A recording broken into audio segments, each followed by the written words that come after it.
I loved going to stores like these. I went with my parents, I went with my friends. I created memories, experiences, tried to steal some stuff on the way back. Didn't really work out, but I ended up getting my fill of happiness. And as I got my fill, today Kakapo Consulting is proud to be here, helping you get your fill of growth. Now you've asked us 3 big questions, and these are important to address. We want to acknowledge the past efforts that you've undertaken and decided not to invest in, notably things such as a loyalty program and an online marketplace. We also understand your CEO's focus is going back to basics and focusing on warehouse first. So let's answer the first question with all this in mind. The ideal equity structure. As a computer science student, I was a little stumped at first, but together we discussed, and we believe that public is not the way to go. You are about to enter a phase of growth, which comes with some risky decisions. And because of this, and the current investment climate being a little bit more volatile and conservative, you will end up with the market not reacting favorably, which could be problematic. Second, competitors in the past have tried to block you from entering the grocery store industry by trying to suggest tanking your shares if you decide to enter.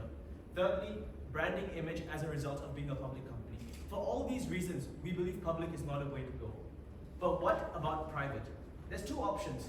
Should we go with the founder, Mr. Tyndall, or with the Norman family? Mr. Tyndall comes with a lot of experience, wants to help, has a large equity stake, but wants to bring in a private equity firm.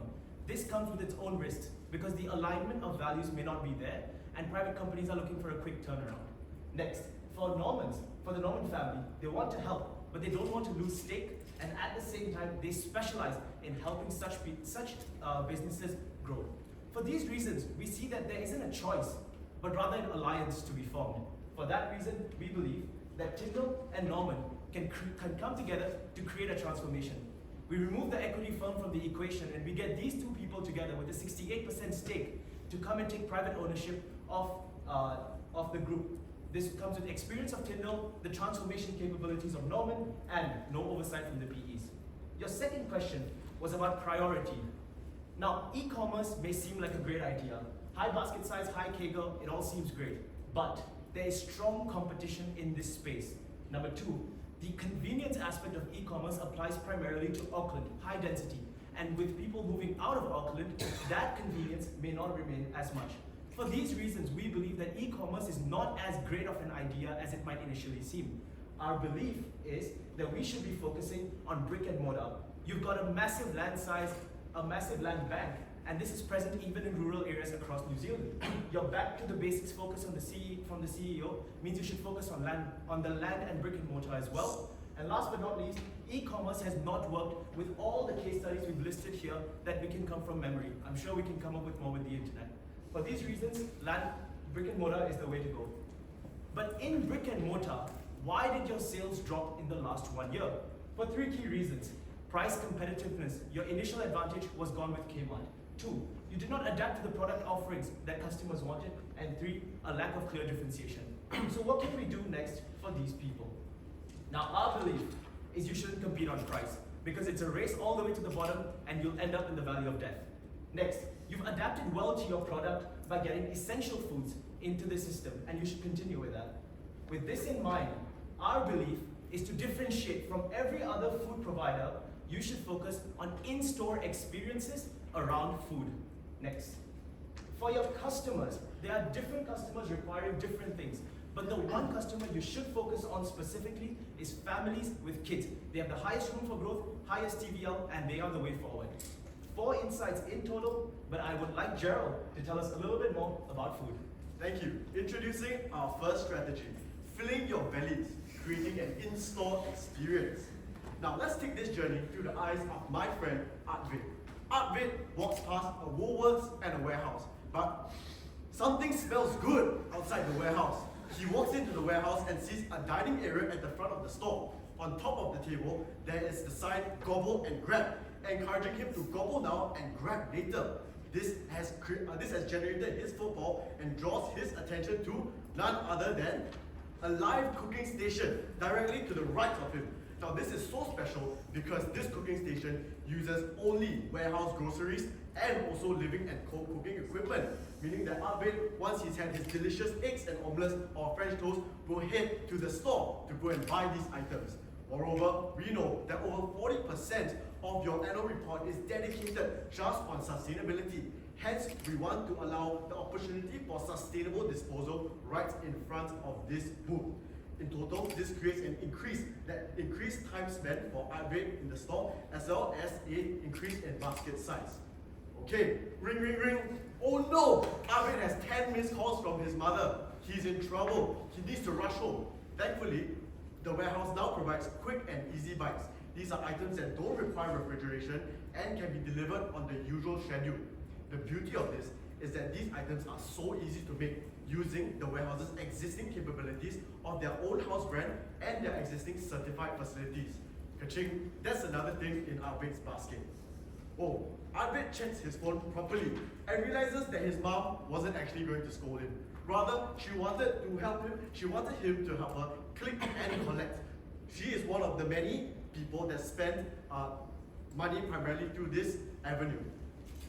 Thankfully, we are not neglecting the warehouse's digital investments and will implement a click and collect section for food. Now this is particularly special because our perishables can get out next day delivery, meeting the needs of people rushing like Arvid. We have also taken care of the implementation, making sure that you have the space and demand to roll out these strategies. Hence, we have decided on these 3 key areas for you to roll out these strategies first. Now that we've tackled products with food, let's talk about your ideal customer, families with kids. Back in the day, my friend Gerald was a naughty child, always causing a ruckus for his parents when they visited the store. Let's take a look at how it would be. Next slide. If only his parents walked past the warehouse store, the new and improved one with the trampoline there. Let's take a step inside. What we're trying to do here is give Gerald an experience to play and promote their products. When Gerald steps inside, hops on the trampoline, plays with the toys over there, he's engaged and he's happy. And his parents are now free to browse the store and look at the value products the warehouse is offering. But we didn't just stop there. We'll also engage his senses, playing the beautiful warehouse jingle and also diffusing some familiar scents. So now, we're not all play. We also want to promote your products. And this is a great opportunity to place your products, Living & Co, all around the area. As a curious child that he is, he might see a lamp that he likes, or another toy branded Living & Co. He'll grab it, run to his parents, and start nagging them to buy it for him. Now they don't know where to find this product, which is why we placed QR tags, which they can simply scan with their phone, and will bring them to the aisle in the warehouse to buy it for him, increasing their basket size by that one product. We've also taken care of the implementation, which I can discuss with you in the Q&A, but more importantly, we want to place them at the warehouse stationery, because when he grows up, Gerald will also shop there. Next, we know this will work because of 2 amazing case studies of Decathlon and Hershey's, where they've implemented areas where kids can play and increase time in store, and also increase engagement and trial while engaging people's senses. Lastly, we are confident that this will raise your basket size as well as improve your connection with customers in the short run and the long term for parents and kids. To bring both strategies to life, our team has developed this detailed implementation timeline.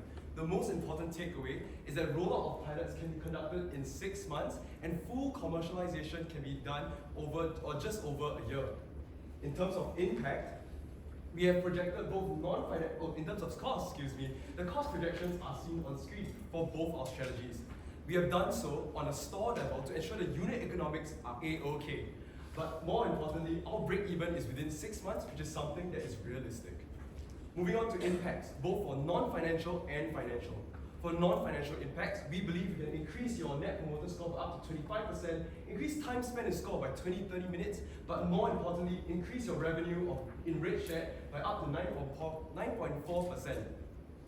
Ultimately, you have asked us a question on how we can better resonate and reconnect with your customers again. We have 3 sub-questions that we answered in terms of equity structure, how to prioritize, and how we can truly do that.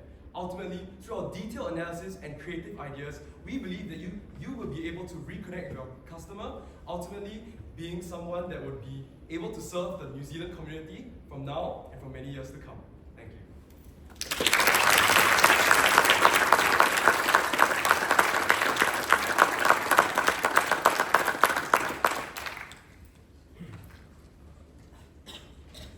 Thanks for your presentation.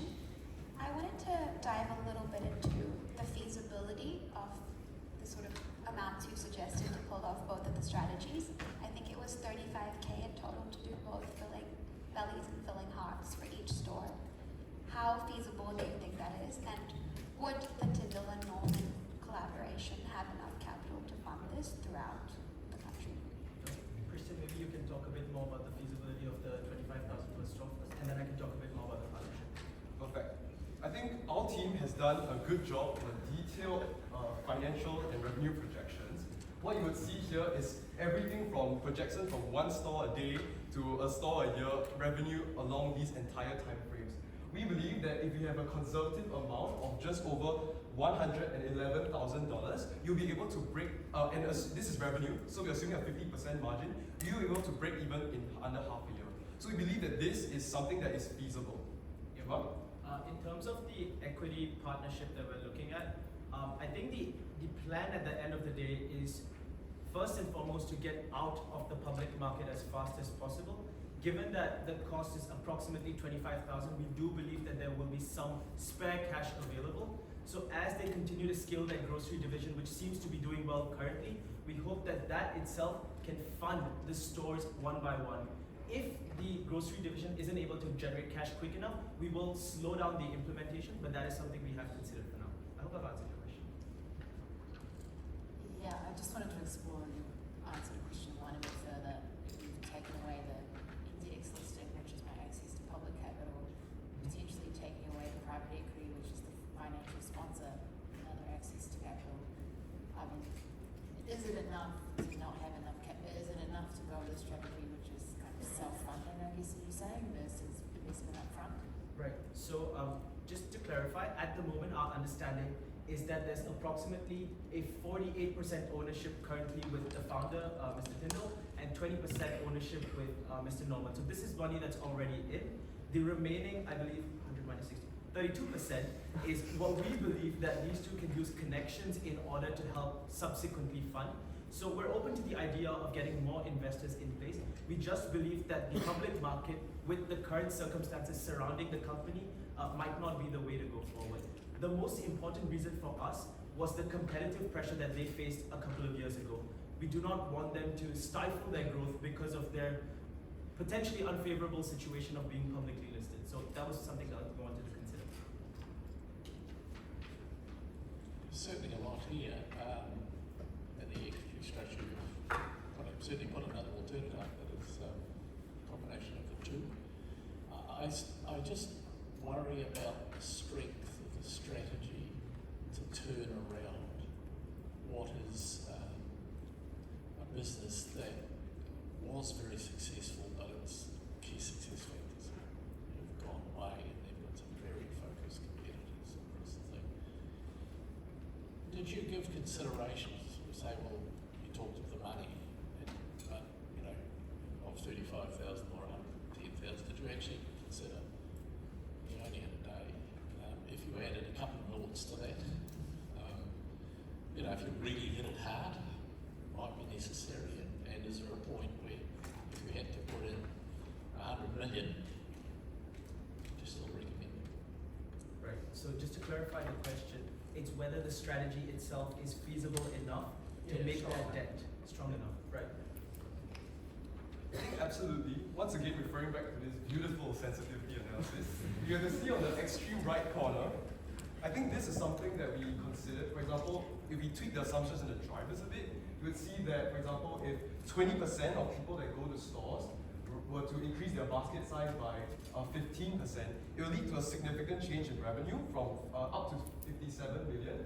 And because we believe our strategy also leads to an increase in footfall, if footfall were to increase by 8%, naturally the revenue will increase by minimally 8%, right? And once again, all these are grounded in terms of with good ROI, with low capital investment. So after that initial 6 months, everything part of this, reducing for accounting for margin and things like that, will lead to just cash surplus. So I believe that this strategy is truly something that can generate high amounts of revenue through 3 drivers, be whether from food sales, increased basket size from time spent in the warehouse, or by increase in footfall. So I hope this answers your question.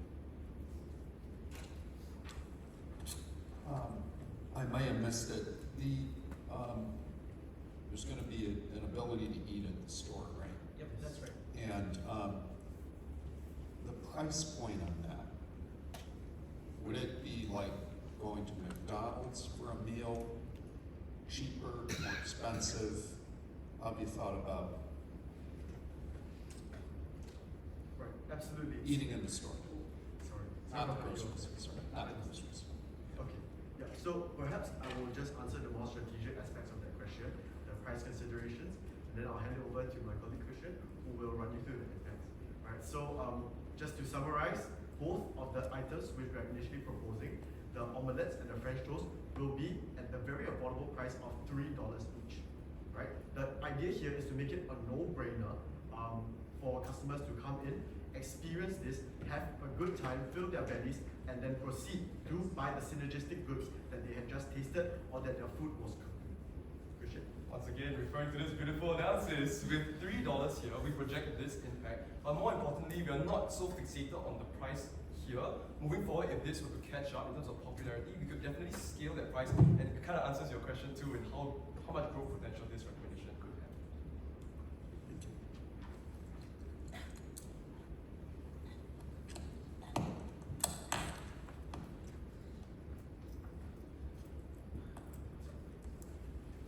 I understand businesses like Costco who do a similar strategy actually make a loss on these food items, and their membership fees, etc., help them make up that loss.